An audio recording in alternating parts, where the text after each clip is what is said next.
Olá, sejam bem-vindos às Inov Talks. Depois de termos passado alguns dos departamentos dos hoteleiros, falado sobre as suas dificuldades, sobre as pessoas e tanto que se falou nas pessoas, nada melhor do que dedicarmos uma das nossas conversas a elas mesmo.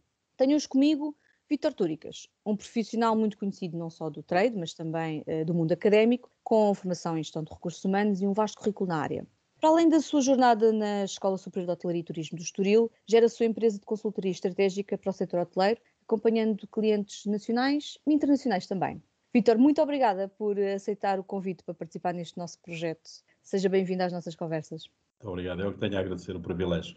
Vítor, vamos então tentar falar um bocadinho daquilo que é gerir recursos humanos e, obviamente, que não podemos fugir ao tema pandemia, é o tema quente e que, na realidade, foi o que nos levou a criar este projeto. Como é que é gerir pessoas em tempo de pandemia? É complexo, mas por outro lado é capaz de ter algumas virtudes, não é?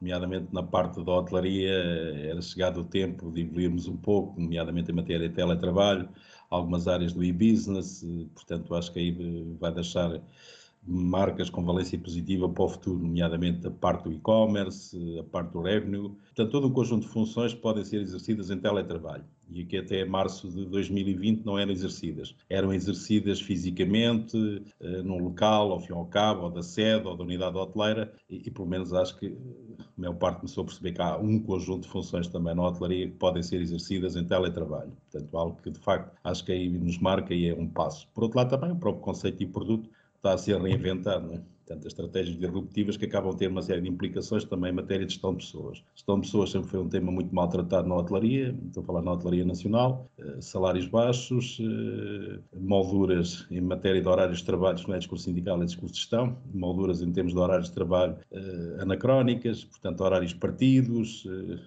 produtividades, como é óbvio, extremamente baixas. Portanto, a nossa É um hotelaria inferno trabalhar na hotelaria. é isso. Portanto, Não é. Já vamos ver que não é. Pois é isso, mas ainda há quem defenda, infelizmente, ainda existem alguns dinossauros que defendem que quem vem para a hotelaria tem que ter espírito de sacrifício. Portanto, dizer isso a alguém, a um jovem em 2021, no comments. Mas ainda há quem defenda isso acerrimamente, tem que ter esse espírito de sacrifício e quem trabalha na hotelaria é para sofrer. É óbvio que a gestão de pessoas tem uma palavra e quem vem para a hotelaria não é para sofrer, é para ser feliz. Portanto, se ele não estiver feliz, também está infeliz, com toda a certeza, o cliente. É um drama que nós temos à escala nacional, quer antes do Covid, quer agora no Covid, em que a relevância nada tem a ver com o passado. Portanto, hoje as pessoas têm que ser felizes, os poucos que estão nas unidades hoteleiras e têm contacto com os clientes e com os poucos clientes que temos. Pois, tocou já numa série de coisas que, bom, nós temos muito pouco tempo para conversar e acho que teríamos aqui um tema, uma lista infindável de temas para discutir. Vamos então por partes. Há um antes e há um depois, certamente virá um futuro, não é? Que também será diferente daquilo que estamos a viver atualmente. Ninguém estava preparado para isto, nem a gestão, nem as próprias equipas, as pessoas, não é? Como é que foi esta adaptação? De repente, tudo aquilo que era físico, todas essas tarefas que eram desempenhadas nas instalações do hotel, ou podemos alargar isto para as empresas de animação turística, para a restauração, enfim. Como é que foi esta mudança? Porque, na realidade, de um dia para o outro disto, vai tudo para casa. As pessoas estavam preparadas? As estruturas estavam preparadas para mandar as pessoas para casa e continuar a trabalhar? Não, esse é um drama que existe e persiste e que se calhar vai continuar, infelizmente, não é? Porque ninguém estava preparado, o mapa mental era outro. O mapa mental era cumprir um período normal de trabalho e preferencialmente em termos presenciais. Quando se pede, pelo menos, à tecnoestrutura para ir para casa, como você diz bem, a tecnoestrutura não reage bem. Portanto, o mapa mental deles tem uma carência relacional ainda que, para cumprir o período normal de trabalho, tem que estar fisicamente num determinado espaço que seja da sua entidade patronal. Já percebemos isso já vinha do Código de Trabalho desde 2003 que nós temos a hipótese de ter teletrabalho, mas agora é que começámos a perceber isso. Há, de facto, um conjunto de atividades que também os processos têm que ser todos repensados, nomeadamente, eu recordo-me dizer aos meus alunos logo em abril, maio, que os hotéis teriam que se adaptar ao takeaway, sorriam, diziam que isso não era possível, isso não era para hotéis e alguns até chegaram a dizer que não era nem para a hotelaria nem para a restauração com as estrelas Michelin. Hoje o discurso já mudou, já perceberam que temos exemplos, não são poucos, felizmente, de hotéis no segmento de luxury que têm takeaway. Mesmo no setor corporate houve alguns que aderiram, acho que um bocadinho em desespero, mas efetivamente acabaram por fazer essa transição. E a saída para casa foi de alguma forma bem acompanhada pelas empresas? As pessoas foram para casa apoiadas, informadas, descansadas relativamente ao futuro? Como é que se geriram estas emoções e no fundo também depois o seu desempenho em teletrabalho? Vamos lá ver, tudo é novo, não é? Portanto, a hotelaria nesse sentido, e falando em termos de gestão de pessoas, os modelos que tínhamos, os poucos modelos que existiam em algumas unidades hoteleiras e cadeias hoteleiras de avaliação de desempenho eram modelos arcaicos, modelos, ao fim e ao cabo, relacionados com a moldura da década de 70, modelos mais evoluídos da década de 80. Portanto, estamos em 2021. Como é que se faz, pegando um pouco na sua questão, como é que podemos fazer esse tipo de acompanhamento e como é que avaliamos resultados? Eu acho que é extremamente simples hoje, muito mais simples do que era no passado, não é? Hoje temos meios, estamos numa era digital, em que facilmente podemos acompanhar o colaborador. E o próprio colaborador é ele que diz ao seu próprio horário de trabalho, terá que atingir a resultados de gestão. Mas atenção, estamos a falar muito em termos da tecnoestrutura, porque há todo um conjunto de funções em que o titular da função teve que se manter na organização. Nós falamos em takeaway, e nós dizemos o que é que isto tem a ver em termos de processos? Tem muito, nomeadamente em matéria de funções. O que é que se espera de uma determinada função? No exercício de uma função e a produzir para takeaway, outra coisa é estar a produzir para a sala, totalmente diferente. E isto temos que perceber e acho que ainda não percebemos. Pensando em termos de uma pastelaria, pensando em termos de uma cozinha. Portanto, tudo isto tem que ser repensado em termos de modelo. E acho que aqui parámos um pouco. Ainda estamos em fevereiro de 2020. Ainda não percebemos que estamos em fevereiro de 2021. As funções, aqueles que estão nas unidades hoteleiras e são necessárias nas unidades hoteleiras, as funções têm que ser reinventadas. Podem manter a mesma designação, mas o conteúdo funcional tem que ser adaptado a novos processos. E é aqui que julgo que temos também um problema sério na nossa hotelaria. Em relação ao acompanhamento do teletrabalho, aqueles que estão em teletrabalho, a maior parte deles sentem-se um pouco desprotegidos, não é? O relacionamento com a empresa é bastante distante, quando não deveria estar a acontecer isso, não é? Portanto, hoje temos meios que podemos fazer quase e ter uma presença em termos empresariais online. Portanto, aqui também temos que evoluir um pouco em termos de gestão de pessoas. A gestão de pessoas ainda não percebeu também que tem que se preocupar. Há muita gestão pessoal, há muita gestão de recursos humanos, e sempre o disse durante décadas, falta-nos muita gestão de pessoas na nossa hotelaria. Portanto, isto é um problema estrutural. É uma questão de mindset e não propriamente falta de ferramentas, sejam elas agora online ou de outra natureza, mas é mesmo uma questão de mentalidades. Sim, é isso mesmo, e você pôs o dedo na ferida e bem, mindset. Nós vimos nas universidades os alunos ainda agarrados ao papel e à caneta, portanto, e não esconde, há docentes que não permitem que o aluno leve para a sala de aula, estamos a falar ao nível do ensino superior e na área da hotelaria, que leve para a sala de aulas um tablet ou um computador, no comments. Portanto, dizemos isto em 2021, o que eu gosto de ver na sala de aula é aquela disposição escolástica, é o aluno a tirar apontamentos para um papel, o que é que faz ao caderno e para que é que serve o caderno, no comments. Portanto, mas essa é a preocupação que ainda temos. É óbvio que isto depois passa para onde? Passa para as organizações. Alguns gestores hoteleiros, o mindset ainda não mudou. Tem que mudar o chip e perceber que estão em 2021 e voltamos ao mesmo tema, que a partir de março tem acontecido muita coisa. Portanto, temos que nos ajustar e temos que sobreviver com aquilo que temos. Não é? Portanto, é isto essencialmente. Mas, enfim. Eu recordo-me que eu sou um bocadinho old school nesse tema, efetivamente. Estou a fazer a mudança do chip agora em 2020-21, porque eu continuava a usar uma agenda de papel, porque gostava de escrever e sublinhar e o caderninho para os apontamentos. Mas com a pandemia e com o estar em casa, efetivamente acabei por me digitalizar. Mas há uns anos atrás, quando eu tive a minha passagem pela Samsung, eu cheguei lá e nas reuniões de equipa, toda a gente com os seus tablets ou com os seus notes, tudo muito digital.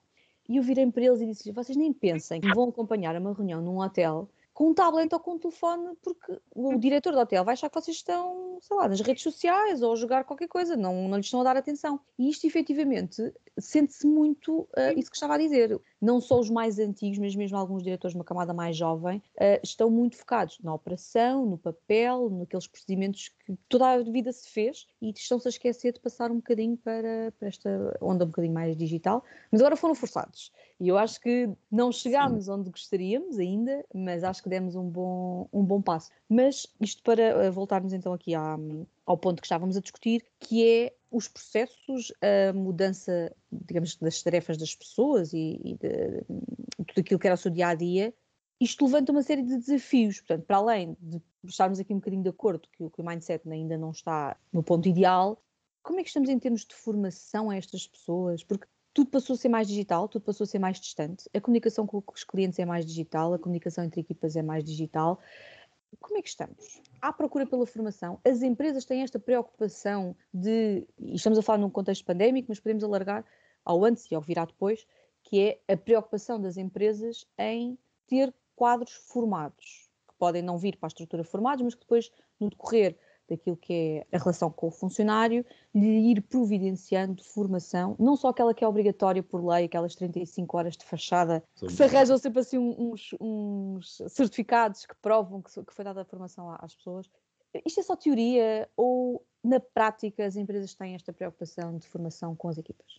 Aqui há um déficit notório, estrutural, em termos de e-learning e be-learning. E há muita gente jovem que pensa que o e-learning e o be-learning é interagir com alguém por uma plataforma Zoom, passa publicidade, ou por uma plataforma Team. Isso não tem nada a ver com e-learning nem com be-learning. Tenho alguns colegas em termos no mundo académico que acreditam que dominam o e-learning e be-learning. Vamos lá ver. Acreditam porquê? Porque dão aulas na plataforma Zoom e, vamos lá ver, o e-learning e be-learning é jusante tudo isto. Eu tenho que ter meios, tenho que ter ferramentas e tenho que ter formação, nomeadamente em matéria de psicodragogia. Portanto, estamos a falar de formação profissional, não estamos a falar de formação escolar. Este é um tema que já vinha do passado. No presencial já se verificava um déficit abissal. A perceber o que é psicodragogia, o que é dar formação escolar, o que é dar formação profissional, aperfeiçoamento e desenvolvimento. Tudo isto já estava a mudar. Já existia há décadas, existe o e-learning e o be-learning. Eu acho que aqui tem que ser feito um trabalho muito grande, nomeadamente por quem? Se calhar agora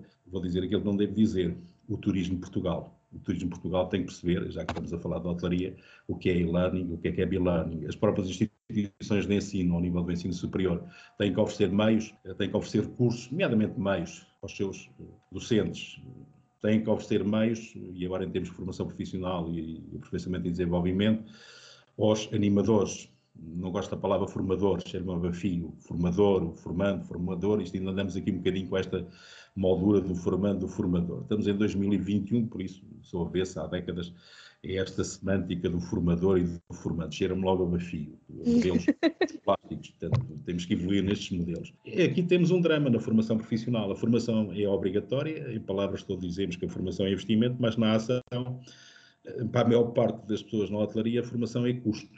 A formação não é custo. Este é um grande drama que nós temos. Não é? A formação tem que ser perspectivada noutra ótica, nomeadamente no tempo que estamos a viver, podemos aproveitar estes tempos. Em relação aos processos, por exemplo, um dos processos que também tem que ser, falámos há bocado na produção alimentar, que é na parte da pastelaria, que é da gastronomia. Ainda não percebemos a relevância que hoje tem o room service.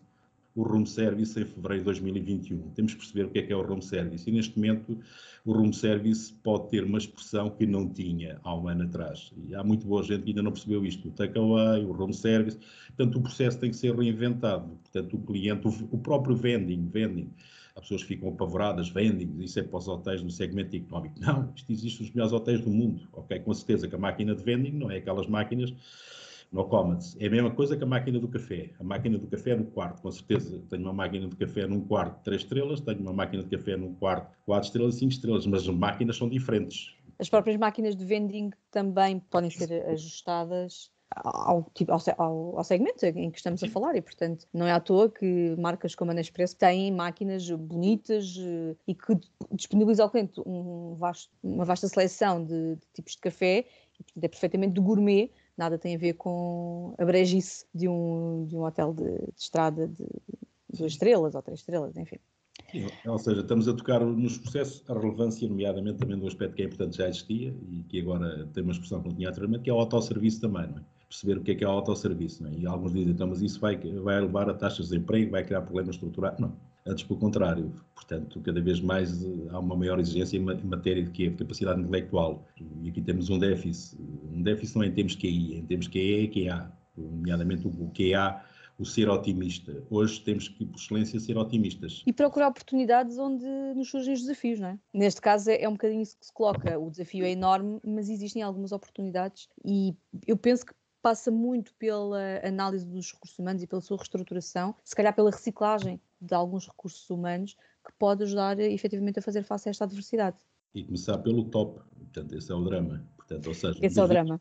Muitas vezes se diz que o problema, e isto não é político, o que eu vou dizer é o seguinte, muitas vezes diz que o drama da hotelaria é a estrutura acionista. Para mim nunca foi. O grande drama da hotelaria são os gestores que existem na nossa hotelaria. Ainda não perceberam que têm que se reinventar, têm que se reformular, nas suas palavras, têm que se reciclar. E se eles se reciclarem, com certeza que isto é um efeito cascata. Começam a ter outro pensamento, outro mindset, em termos de processos, que eles neste momento não têm. Continuam agarrados aos processos de fevereiro de 2020. Estamos em 2021, fevereiro de 2021. O processo de fevereiro de 2020 nada tem a ver, em alguns casos, com o processo, estou a falar em termos de processos, em termos empresariais, com o processo de 2021. Portanto, Até porque passou um ano, mas pela conjuntura em que vivemos, este ano é muito mais expressivo que um outro ano dito normal, não é? E, portanto, a nossa adaptação também tem que ser muito mais rápida, porque efetivamente a mudança foi abismal. Nós hoje assistimos a hotéis a reconverterem os seus quartos em escritórios. E acreditam que por reconverter um quarto em escritório, que isto não tem efeitos em termos de gestão de pessoas. Tem. Ok, eu tenho uma equipe de housekeeping que estava preparada para quê?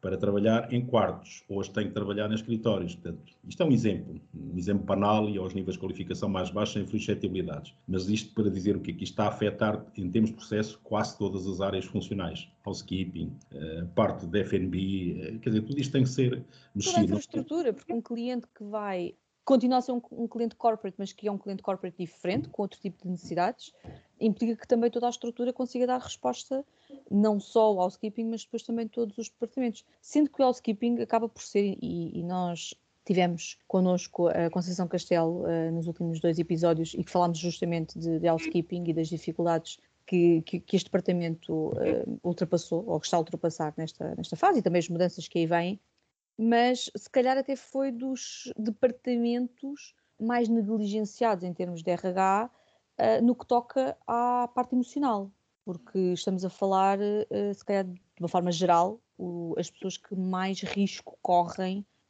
no desempenho das suas funções no terreno.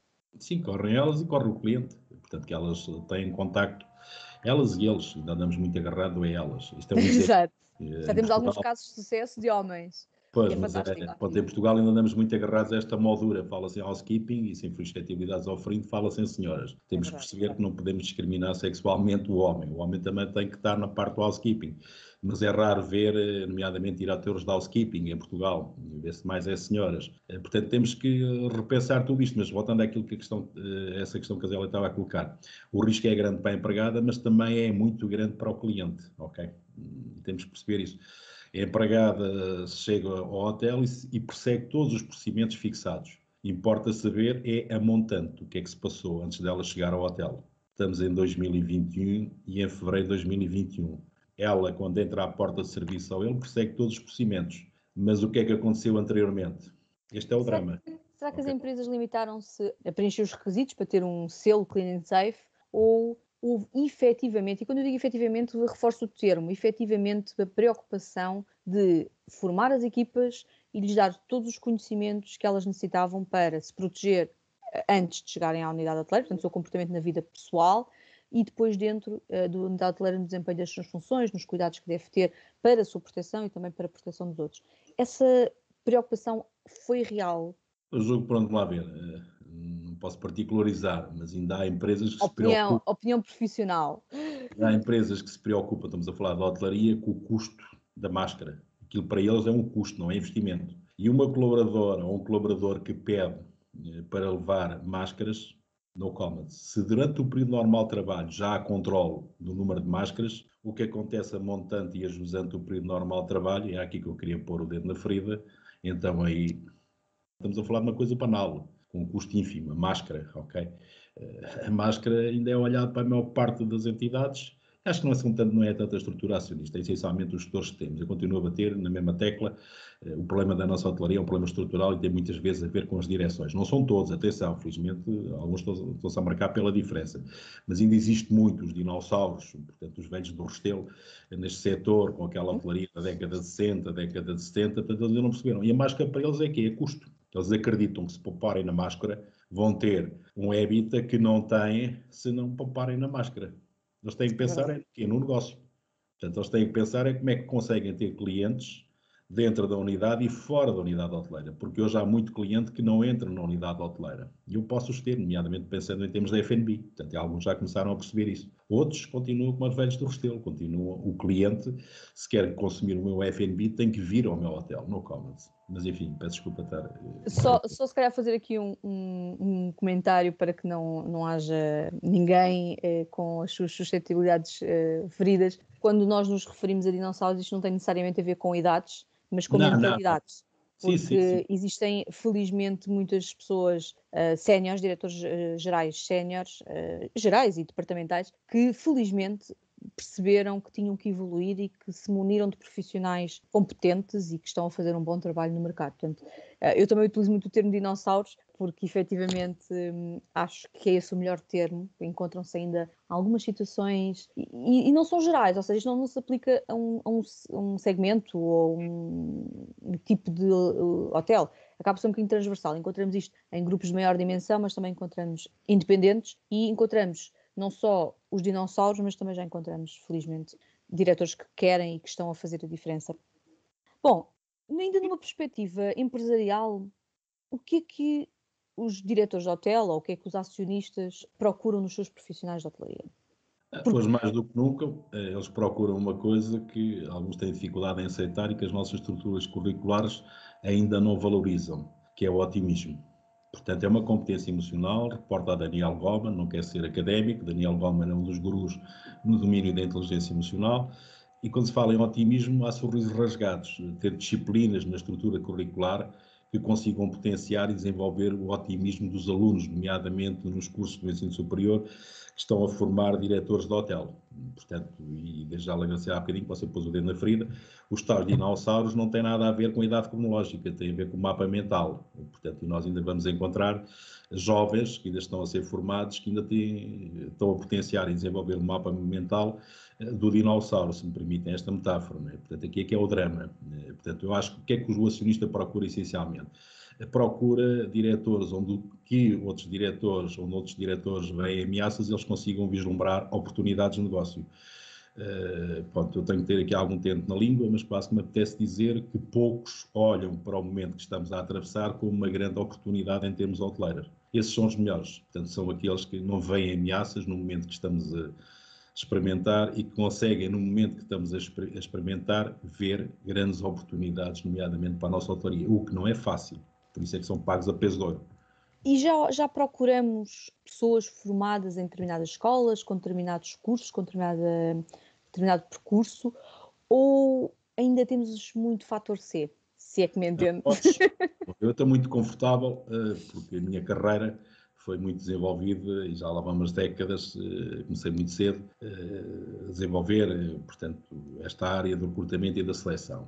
E não sou eu que defini os perfis no passado nem agora. Quem define é o acionista. O fator C, o fator cunha, ou tive muita sorte ou raramente encontrei. E aprendi com um professor meu que me disse que quando encontrares, sai. Ou seja, não se pode aceitar, quer como consultor, quer como diretor, essa situação do fator C, porque isso paga-se caro. E este sair é dizer o quê? Se alguém quer meter um afilhado, então eu digo, olha, então, não leva mal, mas eu não tenho nada a ver com este processo. Este não é o meu processo.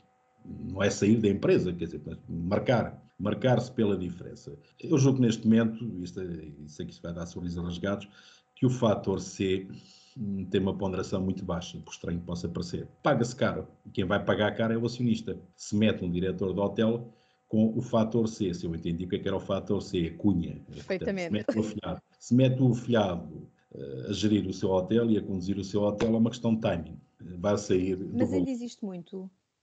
Eu acho que não. Pelo menos o privilégio que tenho, isso não me acontece. E há até pessoas que ficam um bocado desconfortáveis, são meus amigos pessoais, entram em alguns processos de seleção, que eu até estou a conduzir, ou a minha empresa está a conduzir, ultimamente a minha empresa está a conduzir, e são preteridos e dizem, afinal, não és meu amigo. Não, quem decide é o cliente, ok? E esse fator aí deixa algumas pessoas desconfortáveis, que acreditam que é com o bajulómetro, que é bajular, que conseguem, ao fim, alguns conseguem ainda, mas eu acho que neste momento já não serão tantos. E acho que o Covid aí até traz uma vantagem, é que essa gente não tem grande futuro, não tem sustentabilidade, quer dizer, se eles estão a gerir, estão a pilotar uma organização e não têm, de facto, competências emocionais nem competências técnico-profissionais, se no passado isto já saía cara à estrutura acionista, então hoje é uma questão de meses. Nós temos falado em alguns dos nossos episódios no Fator C, porque os convidados vão acabando por falar um bocadinho do seu percurso, não é? Eu acho que é importante percebermos como é que as pessoas aprendem a ser os profissionais que são. E há aqui, às vezes, um terreno um bocadinho movediço entre o que é alguém que nos recomenda porque nós efetivamente temos um bom currículo, somos bons naquilo que fazemos, versus o apadrinhamento, não é? Os amigos. E isto é diferente, não é a mesma coisa. Quer dizer, vamos lá ver, sei que isso poderá parecer demasiado académico, mas pronto, eu costumo dizer, pelo menos tenho décadas de experiência em termos empresariais, quer a nível nacional, quer a nível internacional, e não entendo isto como pedantismo, no recrutamento e seleção de diretores de hotel, desde o segmento luxury até o segmento económico, ok? Pronto, e sinceramente, isso que me está a ser tocado, eu ouço muito isso e dou o exemplo a pessoas que às vezes até são bastante próximas e vão aos processos de seleção convencidos que vão ser a pessoa selecionada e não são preteridos. Isso paga-se caro, portanto, eu pelo menos sempre aprendi isso, que isso não se pode fazer. Alguns até ficam extremamente desconfortáveis, mas também poucos, mas já tive um caso ou dois que me deixaram de falar, por não terem sido selecionados, pensam que fui eu que no relatório de seleção que eventualmente os maltratei. Não fez um parecer abonatório. Mas a minha questão era outra, é fazermos aqui esclarecermos o que é eu conseguir um emprego porque alguém já trabalhou comigo em algum lado, ou alguém já tem referências minhas e me recomenda enquanto um bom profissional, um bom candidato, versus aquilo que é efetivamente o fator C na sua essência, não é? Porque nós já tivemos aqui alguns convidados que, por terem desempenhado muito bem as suas funções, quando há mudanças estratégicas, existe alguém que leva, porque faz parte da equipa, alguém que sai e que recomenda um outro profissional para o lugar e que, pelo menos sorte a minha, se calhar nos convidados que escolhi, mas tem sido sempre pelo mérito do desempenho das suas funções e não pelo apedrinhamento. E era aí que eu queria chegar. Acho que o fator C, na sua essência, é isso e pronto, sai caro. Eu também acho que sai muito caro. Se não for de imediato, pelo menos a médio e longo prazo, vai ser muito caro. Mas ainda compensa nós sermos bons profissionais. Mesmo que nós, se calhar, agora não estejamos a ser muito reconhecidos pela entidade para a qual trabalhamos, se calhar alguém que está de olho em nós e que, numa oportunidade, pode, no fundo, pescar-nos e recomendar-nos para uma posição melhor e com maior reconhecimento. Sim, eu pouco tenho a acrescentar, é uma realidade. Portanto, nós, nomeadamente no Headhunting, temos de fazer esse trabalho de casa.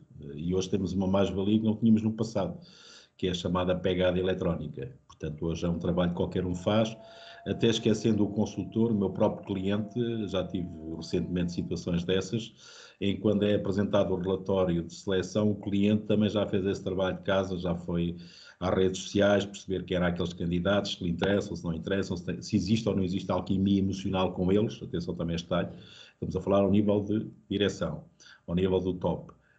Portanto, eles fazem esse trabalho de casa e às vezes há detalhes que é importante, costumo dizer, que é importante ter a linha de conta na pegada eletrónica. Por um lado, aquilo que você tocou, os resultados estão por onde passamos, mas também temos de ter cuidado, e as redes sociais têm filtros para ter interações com pessoas mais próximas e com pessoas mais distantes. E fica lá a marca. E esse trabalho hoje é feito. Há muita gente que acredita que o que eu estou aqui a dizer é académico, não é, é uma realidade. É uma realidade. Esse trabalho tem que ser feito, porque se eu não o fizer, faz o meu cliente, e o meu cliente a seguir confronta-me. Já olhaste para isto? O que é que tiveste a fazer? E isso não só em cargos de topo, porque ninguém vai querer contratar um empregado de mesa ou alguém para o housekeeping se nas suas redes sociais, bem, agora não acontece, somos todos em confinamento, mas constantemente aparece com imagens de festas ontem à noite, altas horas da noite. Essa pegada eletrónica que refere tem a ver com imagem, com discurso, não é? Se tem um discurso mais reivindicativo ou menos reivindicativo, mais político ou não. A que horas é que faz publicações, que tipo de publicações, que tipo de amigos, tudo isto já tem uma influência muito, muito significativa também aos níveis operacionais. Sim, isso é uma realidade, esse é um trabalho que se faz em segundos ou minutos. Portanto, hoje, sei lá, há pessoas que não precisam. Eu tenho 62 anos, mas quer dizer, conhecemos alguém. A primeira preocupação em fração de segundos é. E as redes sociais. Falar com a pessoa, se for preciso, já estamos a ver com quem é que estamos a falar. É uma preocupação. Esquecendo mesmo o recrutamento e seleção, portanto, isso hoje é quase natural, não é? Portanto, isso é a todos os níveis de qualificação, não é? É óbvio que tem mais pressão e uma maior relevância aos níveis de qualificação mais exigentes. O diretor Claro. tem que ser um modelo. O diretor, entendido como diretor, eles têm que ser um modelo. Há muito boa gente que não percebe isso. Qual é o período normal de trabalho de um diretor? Para já ele tem isenção de horário de trabalho. Isto quer dizer que é 24 horas quase. Alguns acreditam que não é assim, mas é o que está na lei. Excetuando os dias de descanso obrigatório e complementar. Mas mesmo no dia de descanso obrigatório e complementar, alguns dizem, mas eu estou fora do meu período normal de trabalho, posso fazer aquilo que quero. Isso é, não levem a mal o que eu vou dizer assim, isso é para o recepcionista. Ok, um diretor de hotel, mesmo fora do seu período normal de trabalho, tem que ter atenção o quê? Essas marcas e esses sinais que vai deixar, quer a montante, quer a jusante das redes sociais. Portanto, ele tem que ser o modelo. Portanto, claro. E aí há muito boa gente que ainda não percebeu que em 2021 isto não era como no passado. No passado, fora do período normal de trabalho, entre aspas, por vezes eram permitidos alguns excessos. Hoje não são permitidos. Portanto, até, marca... Principalmente nesta fase, a própria atividade em redes sociais durante o horário laboral é fácil do empregador, do diretor, do chefe de departamento, perceber se a pessoa está efetivamente a trabalhar ou não. Aliás, aconteceu imensos casos de pessoas que estavam de baixa ou que por algum motivo não iam trabalhar, depois de repente apareceram fotografias de lazer, período em que não era suposto. Mas estas redes sociais então abrem-nos aqui para outro tema, que é: as empresas recebem dezenas, centenas, milhares, dependendo da sua dimensão, de currículos diariamente. Como é que isto, na prática, se processa? Serve de alguma coisa eu estar a mandar currículos para uma empresa quando estou à procura de trabalho? Vamos lá ver, cada um tem o seu ideário. Eu pessoalmente costumo dizer, depende dos níveis de qualificação, mas se pensarmos aos níveis, mesmo para os júniores, aos níveis de qualificação, portanto, ao nível de quadros, há uma coisa que eles têm que ter uma grande preocupação, é o seu perfil no LinkedIn. Porque é aí que nós vamos. E vem-se, nomeadamente, a maior empresa do mundo, a maior cadeia hoteleira do mundo, a Marriott. A Marriott eu posso me candidatar por via do recruitment, né? Mas quando eles colocam um post, uma oferta de emprego no seu site, também está em tempo real, no LinkedIn, está nas redes sociais. Portanto, não há a ver, estar a mandar currículos em papel, esta é a minha opinião, estar a mandar um currículo... Há empresas que aceitam ainda, mas acho que isso hoje não faz qualquer sentido, não é? Por outro lado, qualquer empresa que se preze, e estamos a falar de hotelaria, está obrigada a ter um site. E se está obrigada a ter um site, tem que ter o separador de carreiras. Se tem um separador de carreiras, o separador de carreiras tem filtros. Posso receber centenas de milhares de CVs, e você sabe isso melhor que eu. Isto não é um trabalho que eu tenho que fazer, mas tenho que pedir apoio a alguém, que alguém tem que construir um modelo e, nomeadamente, ter filtros. O perfil é lá colocado, o proficiograma, e quem tem o proficiograma, que se aproxima, ao fim e ao cabo, daquele perfil em termos de competências técnico-profissionais e emocionais, passa para a fase seguinte. Quem não o tem, na hora, recebe uma cartinha logo, uma missiva eletrónica, a dizer que agradece e que se quer ficar online. Alguns até ficam surpreendidos. Isto é que é uma empresa, até responde na hora. É verdade. Eu recordo-me, por acaso coincido com o período em que nós nos conhecemos. Portanto, terceiro ano de faculdade, que nós tínhamos um estágio curricular e que tínhamos que ser nós a arranjar o estágio.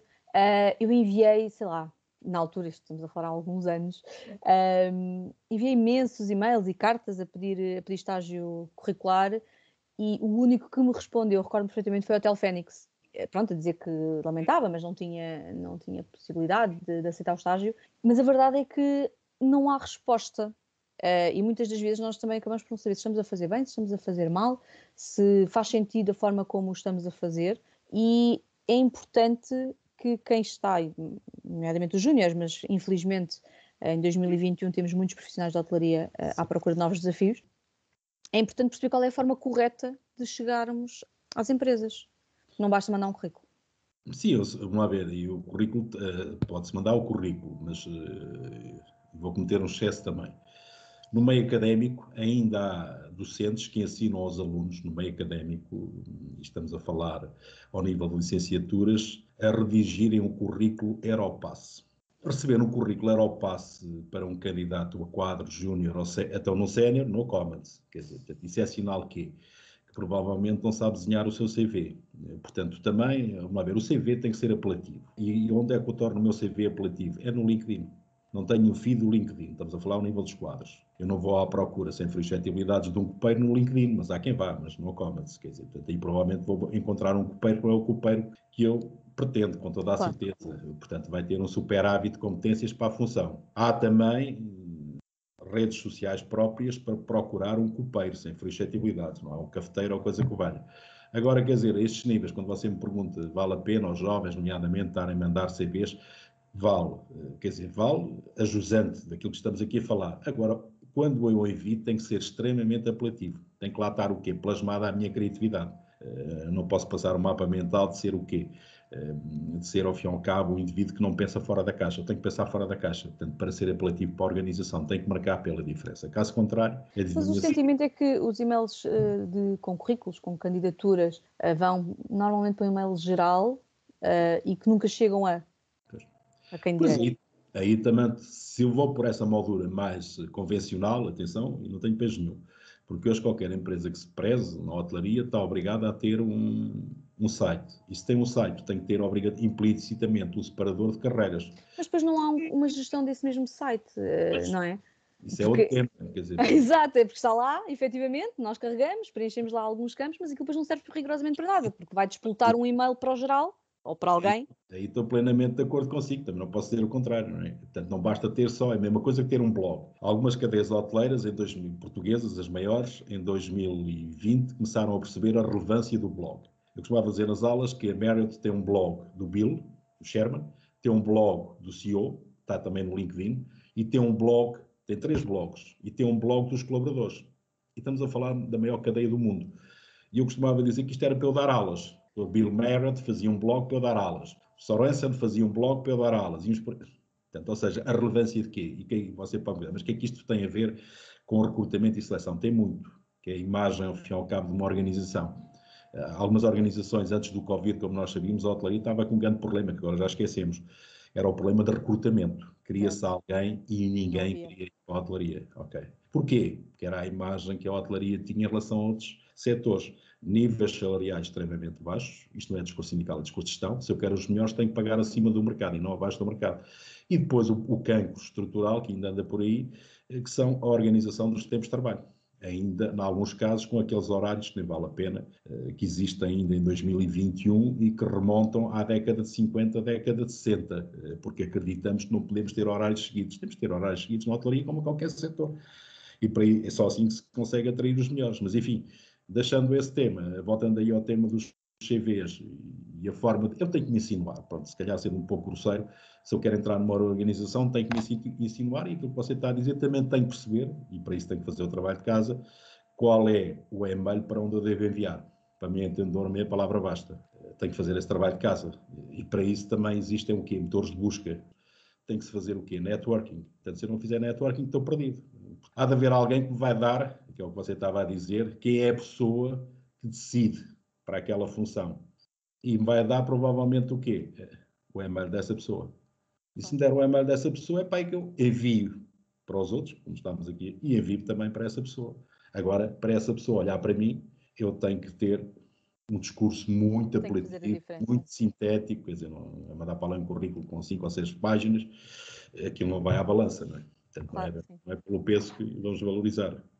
Infelizmente, tenho recebido alguns contactos de pessoas com quem me vou relacionando profissionalmente. Perguntar se eu te conheço, se tenho conhecimento de alguma oferta de emprego. As pessoas estão um bocadinho, enfim, algumas, não digo desesperadas, mas voltou muita gente ao mercado do trabalho. E é curioso perceber que ainda há muito desconhecimento das tais redes sociais que a Vitória há pouco falava, específicas para cada, chamemos-lhe segmento de profissionais. Há desconhecimento que existem essas redes. Há desconhecimento de que, efetivamente, o networking e o aumento do networking tem potencialidades. E isto faz-me aqui alguma confusão, porque algumas pessoas são mais velhas do que eu, outras nem tanto, mas com tantos anos de mercado, parece que estivemos todos muito tapados e não vimos as coisas a acontecer à nossa volta. Sim. Sim, também há aqui um aspecto que é importante dizê-lo e que a hotelaria portuguesa sempre teve esse drama também, é a mobilidade geográfica. O interior hoje estamos a falar de 2021, está a ter uma expressão que era impensável em 2020. E há muito boa gente, que não me pergunto porquê, mesmo jovens, que não dizem que sim em palavras, mas quando chega à hora da verdade, eles querem a litoral e de preferência Lisboa ou Porto.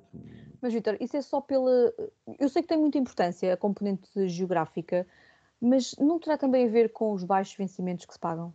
Sim, mas vamos lá ver, os vencimentos são tão baixos no interior como são na zona litoral. Exatamente. E esse vencimento baixo no interior permite-me fazer aquilo que não me permite fazer no litoral. Esta é a minha opinião, não é? Certo. É verdade. Permite-me ter uma qualidade de vida e hoje tenho internet, portanto, eu estar no interior ou estar numa grande cidade, não sei, talvez um discurso de um Jurássico com 62 anos. Não é verdade. Não é verdade porque os jovens, acho que durante este último ano, aderiram imenso ao interior e, inclusive, existem incentivos do Estado para isso. Mas em termos de mercado de trabalho, em palavras, cuidado, em palavras, porque ainda há muitos que têm muita dificuldade quando se oferece, quando se dá a conhecer uma oferta de emprego, quase me apetece dizer nomes, mas não vou dizer, e quando diz, se fosse aqui, eles até definem zona geográfica no raio de 20 ou 30 Sim, quilómetros. mas isso também tem um bocadinho a ver com a própria estabilidade pessoal, familiar que as pessoas pretendem, não é? Temos que ter aqui um equilíbrio pessoal e profissional. É o mindset. Pronto, agora, a questão é que, efetivamente, falando aqui em números hipotéticos, ganhar 1.000 € em Lisboa ou ganhar 1.000 € numa cidade ou numa aldeia do interior, apesar dessa qualidade de vida que é real, as casas são mais baratas, os transportes são mais baratos, a mercearia é mais barata, na realidade a mudança que isso implica na vida pessoal, se calhar prefiro ficar a ganhar 900 e continuar naquilo que é a minha vida, não é? Onde eu estou já enraizado. É um bocadinho, pois este sempre foi um drama que tem décadas, nós sabemos isso perfeitamente. Enquanto em outras nações a mobilidade geográfica não tem a expressão que tem em Portugal, Portugal sempre teve, estou a falar de hotelaria, ofertas de emprego em hotéis no interior, era muito difícil arranjar candidatos. Portanto, estou a falar os mais diversos níveis de qualificação, ou eram locais, ou então, e muitas vezes o que é que acontecia? Locais não existiam, com formação na área, e é uma realidade ainda hoje. É verdade. Mas eu quando dizia aqui a questão do vencimento, é porque efetivamente na hotelaria ganha-se muito mal. Porque se nós ganhássemos bem, ou muito bem, se calhar o olhar para o interior também era feito de uma forma diferente. Não sei se me faço entender, Vítor, que é, o vencimento poderia ser o mesmo, no litoral ou no interior, mas se a profissão fosse bem remunerada, se calhar não havia tanta adversidade. Pois, não é? Os níveis salariais, isto é o drama que nós temos, quer dizer, portanto, mas qualquer das maneiras, pegando um pouco nas suas palavras, 1.000 € em Lisboa ou no Porto não são a mesma coisa que 1.000 € se calhar em Mértola. Portanto, em Mértola tenho uma qualidade de vida com 1.000 € que é impensável que tenha.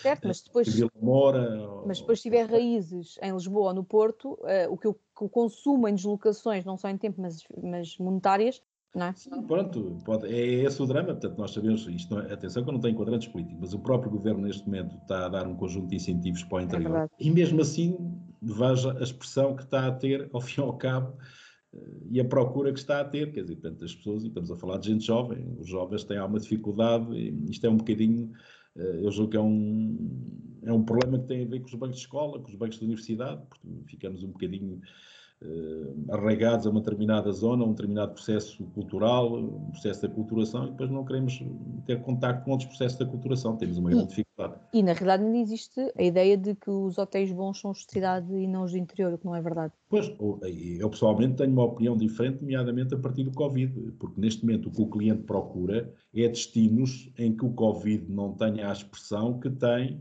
Quando eu digo melhores é no sentido de desafio profissional, de currículo, não é? Dizer que trabalhou num hotel de 5 estrelas, se calhar 5 estrelas não é um bom exemplo, porque há sempre os fora da caixa, mas um hotel de 4 estrelas em Lisboa é diferente do que ter no currículo um hotel de 4 estrelas, sei lá, em Porto Alegre. Isso concordo que ainda é um... Em termos de currículo, de valorização de currículo para o mercado de trabalho. Sim, é um problema, pronto, aí concordo também consigo que ainda é um processo de aculturação que tem que existir, e aí estamos a jusante do colaborador, portanto é uma realidade também, mas se você vir neste momento temos produtos e conceitos como o glamping, tudo isso que as pessoas procuram, nada tem a ver com o que procuravam em fevereiro de 2020, não é? Certo, O 5G está a perder terreno.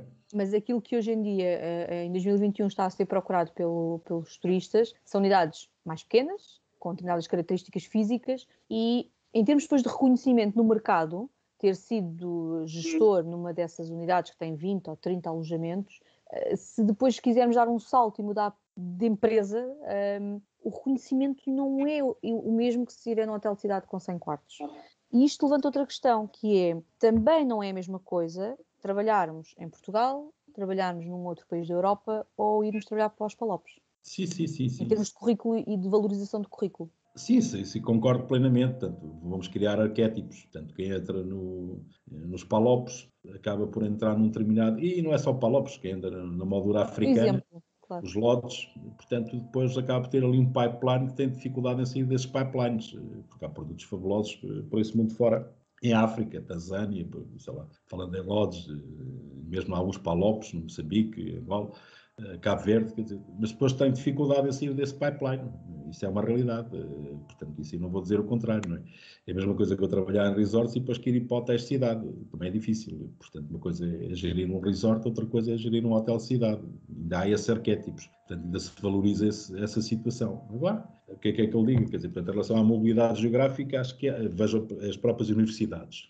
Uma coisa é ter formação académica numa universidade no grande centro urbano, outra coisa, para não dizer nomes, é ter formação académica numa universidade no interior.